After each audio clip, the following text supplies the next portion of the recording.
Okay, guys, so I wanted to talk about this specific thing because I feel like people need to understand my train of thought when it comes to content like this, because this is genuinely the first time EA has ever gotten gameplay content right in their game. But I'm going to explain to you why it's not perfect yet in this game, okay?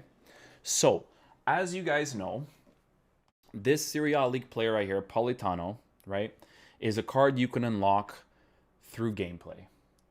This is the first time that something like this is available to everybody and is a very good concept of a gameplay game mode. We're gonna check out his card stats here, okay? Because I want to, because, and we're gonna look at the different variations of the cards that he has. Okay, so we're looking at someone, right, that has this for card stats. I use this card as a card in the beginning of the game when I first started my team. Some of you guys may remember this. He was one of my cards, and I loved him. He was a good beginner player to have in the beginning of the game, right? Because for price and whatnot, he's a fantastic card. And this is the type of card that if you gave him stat boosts, you gave him meta boosts, you'd be amazing, right? Okay.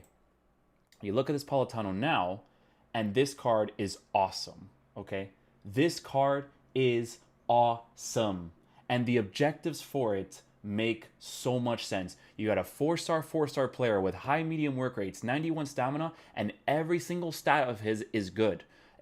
Pace, shooting, passing, dribbling, right? Okay. You look at the objective from here, right?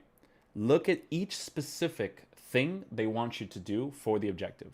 Score a goal in 3 separate rivals matches with Piemonte Calcio players and rivals. And then they tell you specifically to do it for each individual teams. Okay? Each individual teams from that league.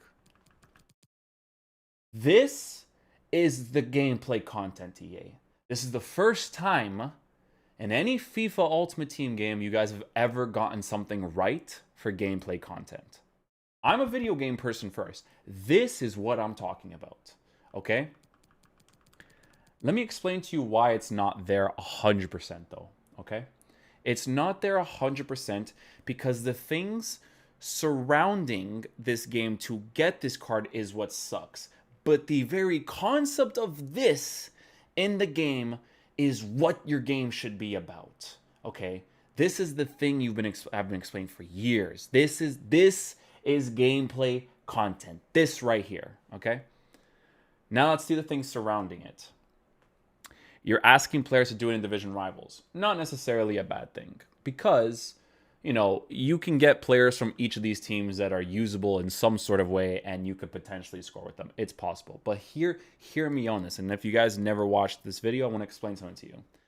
This is where this objective would make more sense. Imagine if you had a video game that had divisions matchmaking, divisions 10 to 6, divisions 4 to 1, right? That's one of your game modes.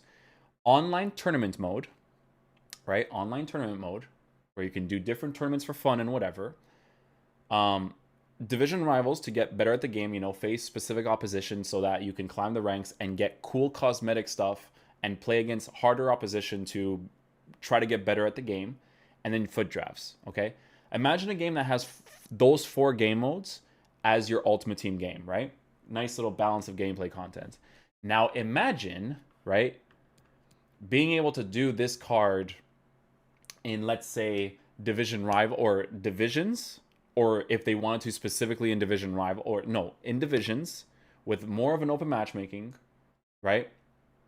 And or foot drafts, because foot drafts you would have to, well, obviously there's like this, it's not okay, division rivals or foot drafts. It's not like, okay, you can only do this in foot drafts. No, giving the or option, right, is what makes it fun. So if you do this where it's like, okay, score a goal in 3 separate matches with Piemonte Calcio players in rivals or foot draft matches, that would make more sense in your current build of the game, right? But in the build that I envision, right, that would make so much sense because then you would play online divisions for fun, use Serie A players, use players from, there's a forced concept there where they tell you specifically to score with those players. So if you play a foot draft, and let's just say, for instance, I packed an informed Zapata, which I have, I would have used him in my team so that I can score as many goals as possible with that Atalanta player, and then I can sell him afterwards.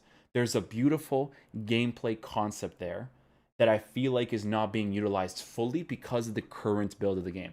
I do think that they should have made this for rivals or drafts in the current build of the game, or even in the future game. I think that would have made sense too, right? Because when I see objectives like this, video game concept wise, this right here, online drafts, yes, exactly, said Sam, exactly. That would make the most sense. But this EA right here, this right here is exactly what your content should be. Now, to add to it further, right? Because in Call of Duty they have headshots, they have kills, they have get this many kills with this attachment, do it with 5 attachments, do it with no attachments, blah blah blah, right? Add to this. This is your first one ever that makes sense. Okay. This actually, if your game makes more sense, it makes sense for it to be 3 separate matches with Atalanta players in the current build of the game. But even if you did it in the future where it's like, do it in 10 separate matches, right? It's just scoring a goal. Do it in, because you're not doing a win concept. You're doing a scoring concept, which is open to everybody, right? But if you did this and you made it 10 games, let's just say for instance, but when you finished the objective, it refreshed and added another player, or it gave you like 3 selections of players that don't necessarily have meta stats, but you can improve them to be usable cards. Let's like this Politano card, honestly, the stats, like I said, that you gave him are great. They're great stats. In the future, if you just want to make cards usable, right? Usable, then it would be beautiful. I'll give like an example just to add to this, right? Who's that Italian kid from Roma that's really good? Zaniolo, I think, right? Okay, this kid right here, right? This kid right here. He has 73 pace, 66 shooting, 68 passing, 75 dribbling, 76 physical. Now imagine you gave a card like Zaniolo, who is an up-and-coming prospect in your game. Imagine if he was another objective that you improved. Doesn't necessarily need to be meta like this, but a usable card. I'll give you an example, right? James Rodriguez is not a meta card, right? He's not a meta card, but he's usable. Like this. This is the perfect example. Look at the stats you gave this card. He's not meta because of certain things here and there, right? But comparing that to that is night and day. That's what makes video games fun, is being able to complete gameplay objectives by actually playing the game. This Scream promo was good because when you look at certain cards here, right? When you look at certain cards here, like Ibrahimovic, for example, right? Look at the stats that they gave this card. He's not necessarily meta because of his movement being slow, which is fine. His balance is slow, so be it, you know? But he's a usable card now. This card, you could use it, but it was a shit card, right? But this card became usable, right? More Scream cards. PK, another very good example. There were certain selections that they gave, Chad, that just made so much sense, and I wish these were gameplay content things, right? Not necessarily just SBC things. Unless there was more ways of getting untradeable gold cards to do these SBCs, then, you know. But PK, right? Look at how terrible this card is. Look at how beautiful this card is. Right? Other examples. Even Chong, he's nowhere near meta. Nowhere near meta. But look at how usable you made his card. Usable. This is not usable. This is usable, though. This is what makes video games fun. Imagine being able to unlock cards like this through playing the actual game. That's what makes sense, man.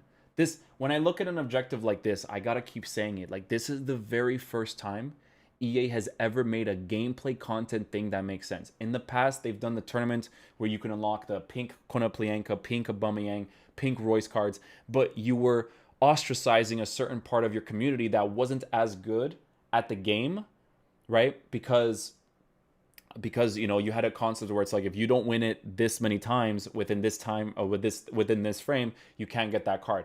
I can get the card 3 times in a row, or 3 to 4 times, or 3 to 5 times, but not everyone could. So I just like that you have something like this that just makes sense. It's in separate matches. You score the goals with that club. It's just you create a concept where you have to use players from Bologna and Sassuolo and Udinese, and it's just, I love this. This is why I play video games. It doesn't, you don't have to necessarily see this meta wise, but this is the thing that makes the most sense. That's pretty much it, guys. That's all I wanted to say. I think EA can add to that. That is what I wanted over the course of the years. Over the course of the years, all the time. It's the first time EA has ever done something right with gameplay content. It's just not 100% there for the current build of FIFA. Thanks for watching.